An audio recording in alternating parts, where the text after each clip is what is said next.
अस्सलाम वालेकुम नाज़रीन, आज मखसूस नशिस्तों के हवाले से जो सुप्रीम कोर्ट ने फैसला दिया और करप्ट पार्टियों ने जो मखसूस नशिस्तें छीनी थीं उस फैसले को मुअत्तल कर दिया गया। इस पर नदीम मलिक और उज़्मा बुखारी के दरमियान तफसीलन मुकालमा हुआ। आइए पहले उनकी गुफ्तगू सुनते हैं, फिर इस पर बात करते हैं।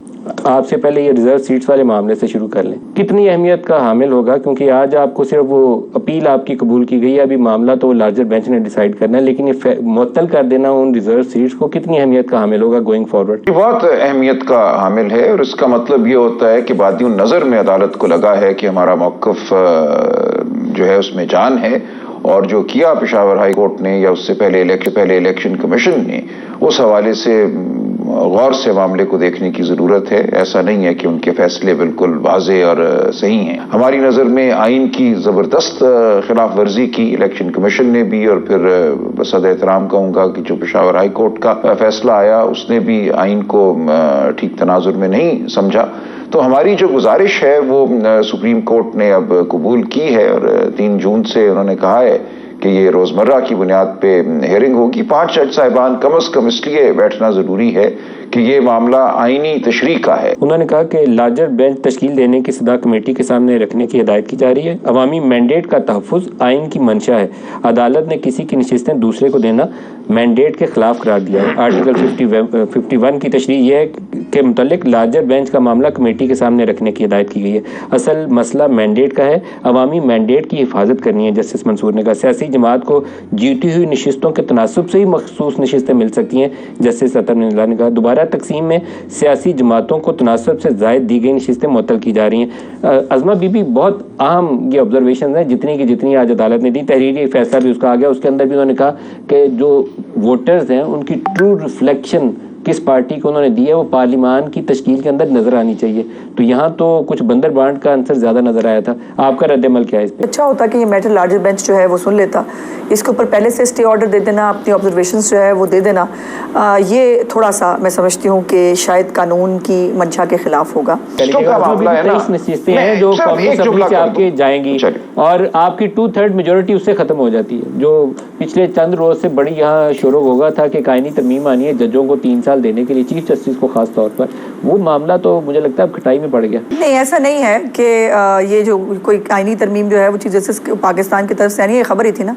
और आज भी अगर आपने तमाम जो पीटीआई के जो लोग हैं उनकी अगर आपने गुफ्तगू सुनी हो, बैरिस्टर गौहर हो या बाकी लोग हों, वो सबका, और इंक्लूडिंग मैंने राजा साहब का भी देखा एक स्टेटमेंट, उनको अपनी सीटों और मैंडेट से ज़्यादा ये फिक्र है कि आईनी तरमीम नहीं आने देनी है हमने हाउस के अंदर। लेकिन आप जजों को 3 साल की मुद्दत और क्यों देना चाहते हैं? उनकी रिटायरमेंट एज है 65, और अगर ये कहा जाए कि इसको 68 कर दें तो पहले भी कम उम्र तो नहीं है। 65 आई थिंक डिसेंट एज है जिसके ऊपर आप उनको पहले रिटायरमेंट 3 साल की मुद्दत देने का जवाब मेरी समझ में नहीं आया। जी नहीं, बिल्कुल मेरी नॉलेज में ऐसी कोई खबर नहीं है जी। ये खबर मैंने भी सुनी है और पढ़ी है मीडिया के अंदर, लेकिन आज़म नज़ीर तारड़ साहब अब इसकी तस्दीक कर चुके हैं। और जो जुडिशल कमेटी का इजलास था, जुडिशल कमेटी के इजलास के अंदर उन्होंने तहरीरी तौर पर लिख दिया कि हुकूमत आईनी तरमीम ला रही है, इसलिए कमेटी का इजलास मुलतवी कर रहे हैं। देखिए, आईनी तरमीम लाना तो हमारा हक है ना जी। और ये बात है कि अगर चलो ये भी तो हो सकता है कि वही काजी फाइज हिस्सा है, फिर उनके लिए पहले जब वो इनके दौरे हुकूमत में थे तब उनके खिलाफ रेफरेंस लाओ, उनको रस्ते से हटाओ, और जो है वो फिर उनके खिलाफ कोई शायद एक एजेंडा है। और अब भी किसी को मैंडेट की फिक्र नहीं है, किसी को भी किसी चीज़ की फिक्र नहीं है, सिर्फ ये फिक्र है कि रास्ता कैसे रोका जाए। मेरी गुजारिश ये है कि दूसरों को अपनी गलतियां उनके खिलाफ इस वक्त कौन है, लेकिन आप उनके हक में जो काम करने की कोशिश कर रहे हैं, मुझे लगता है ये पाकिस्तान का मफाद इसमें नहीं है। आम तौर पर जिसको एक्सटेंशन माजी में मिसालें हमारे पास मौजूद हैं, जनरल कियानी ने एक्सटेंशन ली, उनके दौर का जो दूसरी टर्म थी उसके अंदर उनके लिए भी मिसाइल पैदा हुए, फौज के लिए भी मिसाइल पैदा हुए। जनरल बाजवा ने एक्सटेंशन ली, उनके लिए भी मिसाइल पैदा हुए, फौज के लिए भी मिसाइल पैदा हुए। एक्सटेंशन को अच्छी चीज़ नहीं है, इसके अंदर तफरीक पैदा हो जाती है, इदारों के अंदर नहीं जाना चाहिए इसके ऊपर। देखिए, मैं इसके ऊपर फर्स्ट हैंड इन्फॉर्मेशन मलिक साहब मेरे पास नहीं है, बिकॉज ये अभी मैं इसके ऊपर कोई कमेंट नहीं कर सकती जब तक कोई चीज़ मैच्योर होकर मेरे सामने ना हो और मुझे इसके ऊपर बात करने के लिए इजाज़त ना मिल जाए।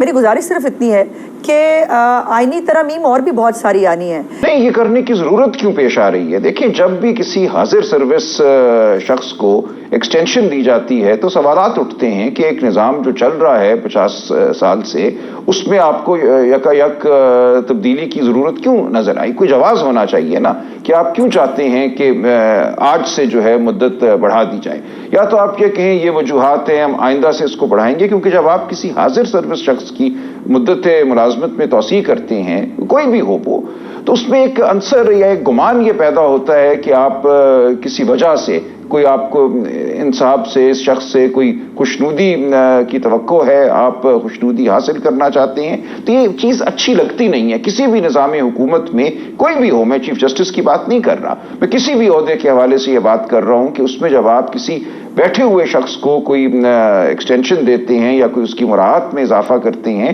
تو یہ بات اچھی معلوم نہیں ہوتی۔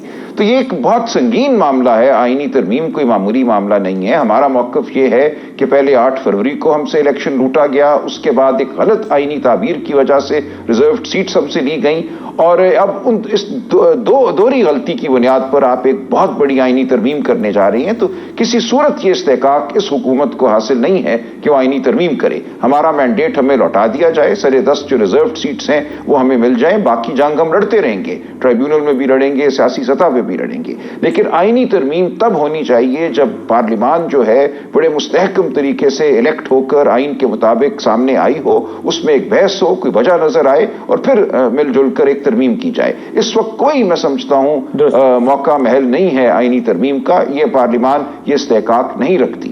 پورا ایک بیانیہ بنایا گیا کہ کم از کم 1 سیٹ کا ہونا ضروری ہے پارلیمان میں اس پارٹی کی جس کو جوائن کیا جائے۔ بالکل، یہ اس کی کوئی بنیاد ہے ہی نہیں سرے سے آئین میں۔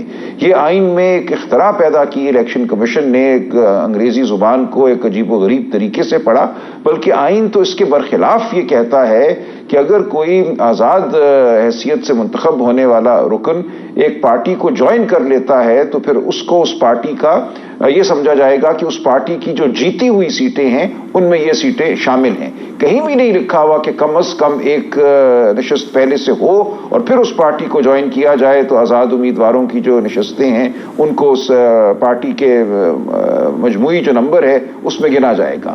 تو یہ بالکل ایک اختراع کی الیکشن کمیشن نے، اور پشاور ہائی کورٹ نے بھی اس اختراع کو مان لیا۔ ناظرین، پی ٹی آئی سے مخصوص نشستیں چھیننے کا مقصد ہی یہ تھا کہ نون لیگ والے 2/3 میجورٹی حاصل کر لیں اور اپنی مرضی سے آئین میں ترامیم کر کے خود مفادات حاصل کریں اور پی ٹی آئی کو مزید نکر میں لگانے کی کوشش کریں۔ ناظرین، یہ مخصوص نشستیں چھیننے کی ایک وجہ اور بھی تھی کہ کسی نہ کسی طریقے سے چیف جسٹس فائز عیسیٰ کو ایکسٹینشن دی جا سکے تاکہ وہ چیف جسٹس فائز عیسیٰ کی خوشنودی حاصل کر سکیں اور مزید مفادات حاصل کر سکیں۔ ویسے تو اصولاً قانون و آئین کے مطابق اور اخلاقی طور پر یہ مخصوص نشستیں پی ٹی آئی کو ملنے چاہیے، لیکن اگر کسی صورت میں یہ پی ٹی آئی کو نہیں ملتی تو پھر یہ نون لیگ کو بھی نہیں ملنی چاہیے۔ ناظرین، جب شو میں عظمیٰ بخاری جھوٹ بولنے لگی کہ اس کو پتہ ہی نہیں کہ چیف جسٹس فائز عیسیٰ کو ایکسٹینشن دینے کی بات چل رہی ہے، تو ندیم ملک نے نون لیگ کے جھوٹ کا بھانڈا پھوڑ دیا۔ آپ کی اس بارے میں کیا رائے ہے؟ اپنی رائے کا اظہار کمنٹ باکس میں کریں۔ نیکسٹ ویڈیو میں ملتے ہیں، تب تک کے لیے اللہ حافظ۔